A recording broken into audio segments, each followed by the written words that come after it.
Greetings and welcome to another Patch Notes video here at Words About Games, a weekly video series that lets us host discussions and post opinion pieces about our various thoughts on games, gaming, and the industry.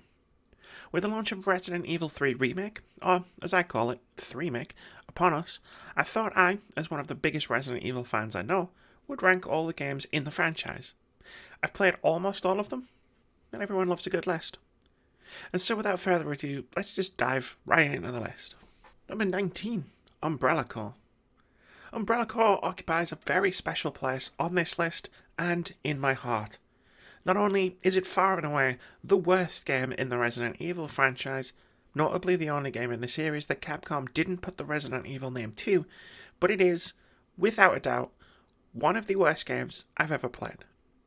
An online-focused third-person shooter whose player base was next to zero within a few days, that featured awful combat mechanics that saw you simply run the same mission over and over again, collecting DNA samples from zombies you killed. Only those of us who inflicted the game on ourselves have any memory of Umbrella Corps, and that is how it should be. Number 18. Resident Evil, the Gun Survivor series. My experience with the series of Resident Evil's first-person shooters is fairly limited, and took place so long ago that I have very little memory of them. I do remember rating the first game, Survivor, for PlayStation, and hating every minute with the game. I loved Resident Evil, so I pressed on far longer than I probably should have, because I was a dumb kid who thought that I had to like Survivor because it was a Resident Evil game. I didn't, I shouldn't, and if you've never played any of the Gun Survivor series of games, then count yourself lucky. They're horrible. Number 17. Resident Evil Operation Raccoon City. In crafting this list, I'm starting to realise that, one obvious exception aside, Resident Evil and action games are not a good combination. Operation Raccoon City was the precursor to Umbrella Corps, which should tell you everything you need to know about the game. The game had more of a tie-in to the convoluted mess that is Resident Evil's lore, sending you into Raccoon City during the outbreak as a team of Umbrella Special Forces soldiers. And third-person combat was almost okay, but that was all it has over the previous games in this list. It just about crossed the threshold for being a functioning game though, so yay. Number 16. Resident Evil 6. You can tell that even Capcom realised that their once mighty franchise had hit rock bottom with Resident Evil 6 because they took a relatively long break after this Frankenstein's monster of a game was released. Resident Evil 6 was an attempt to appease fans of the horror style of classic Resident Evil games, fans of the action-heavy newer Resident Evil games, and fans of Call of Duty.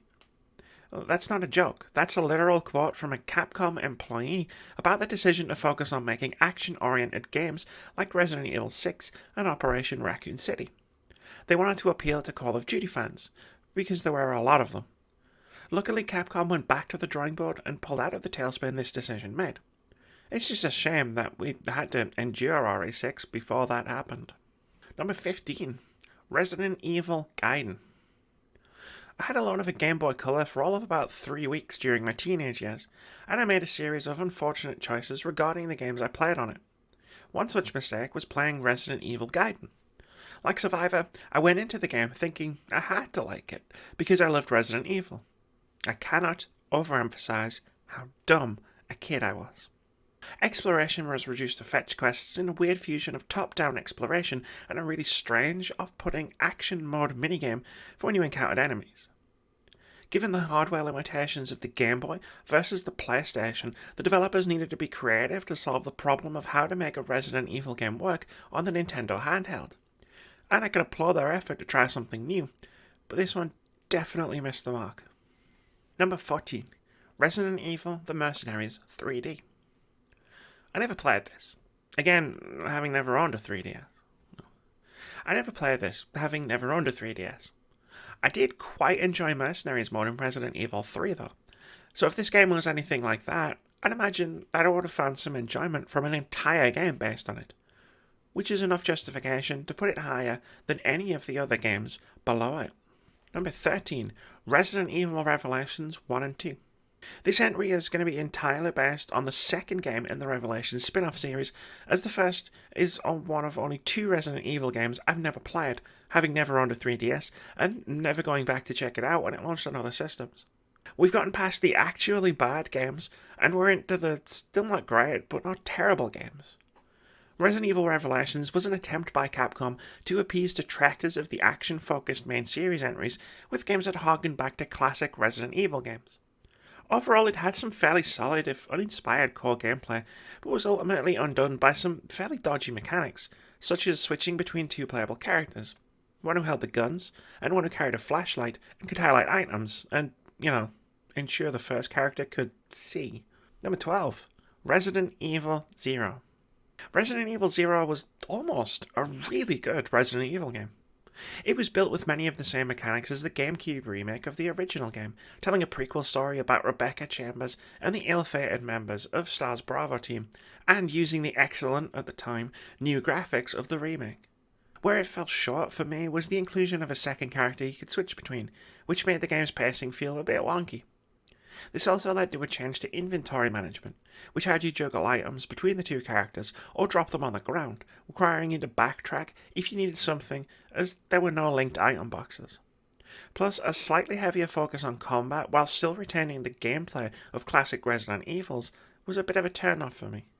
Resident Evil Zero isn't a bad game by any stretch of the imagination, it just wasn't a game for me. Number 11. Resident Evil Outbreak and Outbreak File 2. The Outbreak series of Resident Evil games were kind of my dream games, released way before their time, and at a time when I couldn't properly play or appreciate them.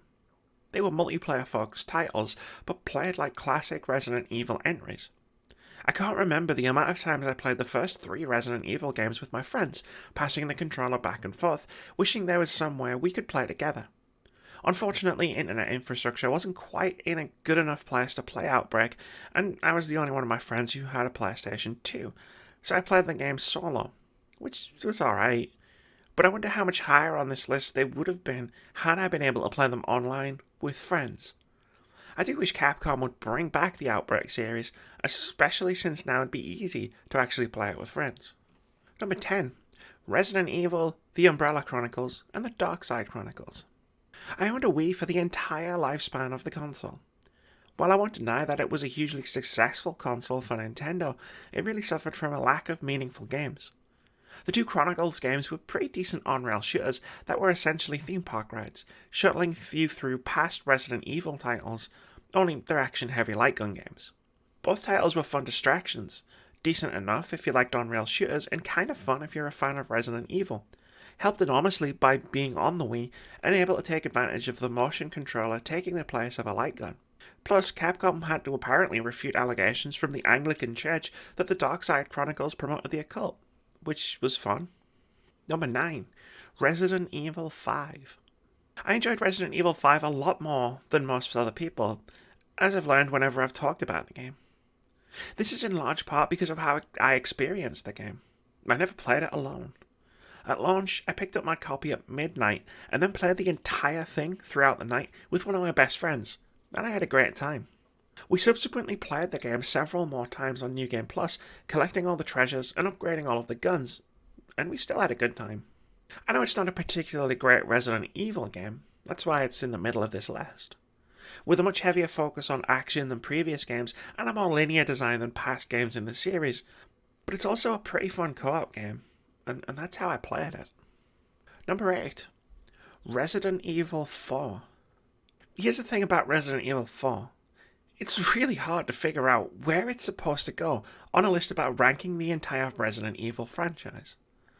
On the one hand, it was a tremendous action game, laying down a blueprint for the third-person action-adventure genre that we all know and love to this day. Its setting, level design, weapon upgrades, boss fights, and AI were, at the time, revolutionary. I can't deny that RE4 was a fantastic game, but it was lacking a lot of the soul of the franchise. Reinvention was necessary as the formula was on the verge of becoming tired, but I can't help but feel a little bitter about what Resident Evil 4 represented in hindsight. The first step on the path that would eventually lead us to games like Resident Evil 6, Operation Raccoon City, Umbrella Corps, and more. RE4 is a great action game, no doubt, but it took the franchise 12 years to recover from the lessons Capcom took away from its success. Number 7. Resident Evil Code Veronica. Code Veronica is a fine Resident Evil game. I'm not using the word fine as a backhanded compliment. I genuinely think it's a solid entry into the Resident Evil pantheon. The continuation of both the story and gameplay mechanics of the early Resident Evil games is great. Although this is where the franchise started hitting a point of diminishing returns for me personally, as not much had been done to shake up the core of what Resident Evil was. Understandable, given that RE4 was in development at the time, which was going to do just that. Which I think felt especially pronounced given that Silent Hill 2 and Parasite Eve 2 were taking the survival horror formula in some really interesting directions around the same time. But as a Resident Evil game, Code Veronica was a solid follow-up to the numbered sequels. Number 6. Resident Evil 7 Biohazard. I loved Resident Evil 7. It was a major departure for the series, given that it was a first-person horror experience that moved the story away from almost every... I loved Resident Evil 7. And it was a major departure for the series, given that it was a first-person horror experience that moved the story away from almost everything that had come before it. But given that the narrative of the series was a bloated mess by this point, and given that it endured Umbrella Corps, RE6, and Operation Raccoon City before the 7th game, I was definitely ready for something different from a Resident Evil game. And despite the shift in perspective, RE7 had a lot more in common with its 1990s counterparts than was immediately apparent. Plus, I played almost the entire game in virtual reality, which amped up the horror tenfold and made RE7 a truly memorable experience. Number 5. Resident Evil. The very first Resident Evil game. When it came out, I was too young to play it, and my parents were big on sticking to age ratings on video games, but not for movies for some reason. So the original Resident Evil wasn't actually my first Resident Evil. That's probably why I don't have quite the affinity or reverence for it that my fellow fans do. By the time I played the director's cut of Resident Evil, I'd already played RE2 and RE3. That's not to say that I didn't love it, I absolutely did, but its direct sequel expanded on it in so many interesting ways that it kind of paled in comparison. The OG Resident Evil is still legitimately great, however, although it's most memorable for voice acting so awful that it won a Guinness World Record for how bad it was. Number 4. Resident Evil 3 Nemesis. In just a few short days, I'll be taking the plunge back onto the streets of Raccoon City that were first opened up to me in 1999's Resident Evil 3. I'd pretty much spent an entire year playing RE2 in the lead up to the release of the third game, and I'd say it was fair to say that there were a few games I've been as hyped for as RE3 before it came out. I loved exploring the labyrinthine streets of Raccoon City. I loved the slightly more action-focused take on Resident Evil that the third iteration provided, without the game going overboard on said action. And I loved dodging Nemesis as the hulking monstrosity stalked your movements. I also really liked Mercenaries mode, which my friends and I played to death trying to beat each other's scores over the course of an entire summer holiday. Number 3. Resident Evil 2 Remake.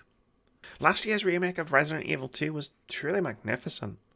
From the moment the game was revealed at E3 in 2018, I knew we were in for something special, and Capcom delivered in every way imaginable. My gaming habits have changed between the 90s and now. When I played the earlier games in the Resident Evil franchise, I played them dozens of times. Nowadays, what with my YouTube channel and everything, I tend to only play most games once. I played RE2 Remake a dozen times over, going so far as to grab almost every achievement for the game, revisiting the game over and over again, simply because I had a blast every time I played through it. RE2 Remake did everything it needed to do in updating a timeless classic, and managed to be nearly flawless in its execution. Number 2. Resident Evil 2. However, the original Resident Evil 2 still holds a very, very special place in my heart. When I talked about the original Resident Evil, I mentioned that I couldn't play it due to my parents being very strict in adhering to age ratings on video games. When RE2 launched, I still wasn't quite old enough to play the game, but I was utterly obsessed with it. I played the 10-minute demo to death. I poured over previews of the game in magazines, staring at the screenshots of this zombie survival game that sounded like it was being made just for me. It was also the only time my parents actually relented and bought me a game, despite my being quote-unquote too young to play it, probably because it came out just over a month away from my 15th birthday. Either way, I played RE2 to death, and despite how much I'd built up the game beforehand, it didn't disappoint. And a lifelong love of Resident Evil was born in the summer of 1998, as I played the game, over and over and over. Number 1. Resident Evil Remake. My defining Resident Evil experience, however, was the remake of the original Resident Evil. I bought an entire console just to play Resident Evil Remake, which I'd say is a fair argument for putting it at the top of these rankings. Much like with RE2, I obsessed over the game for months, marveling at the seemingly lifelike pre-rendered backgrounds and the moody new lighting that made the game seem almost real. Ahead of the release of Nintendo's tiny GameCube console, I remember my friends being excited for Smash Bros., Pikmin, Luigi's Mansion, and other Nintendo staples. Oh, actually, most of them were excited for PlayStation 2, if I'm being honest. For me, however, Resident Evil Remake was the one and only game I was actually buying the console for. It was the first games console I bought and paid for myself. I played a lot of other games on it, some more than Resident Evil, but the reason I owned the console in the first place was very much because of Resident Evil. Thanks very much for watching this video. If you enjoyed it or found it useful, consider sticking around here at Words About Games. Our content includes review impressions of games big and small, a weekly podcast dedicated to discussing the happenings in and around the games industry, weekly opinion videos, reactions, debate-driven top 5 and top 10 lists, a regular Hall of Fame series where we discuss our favourite games, and indie game spotlights.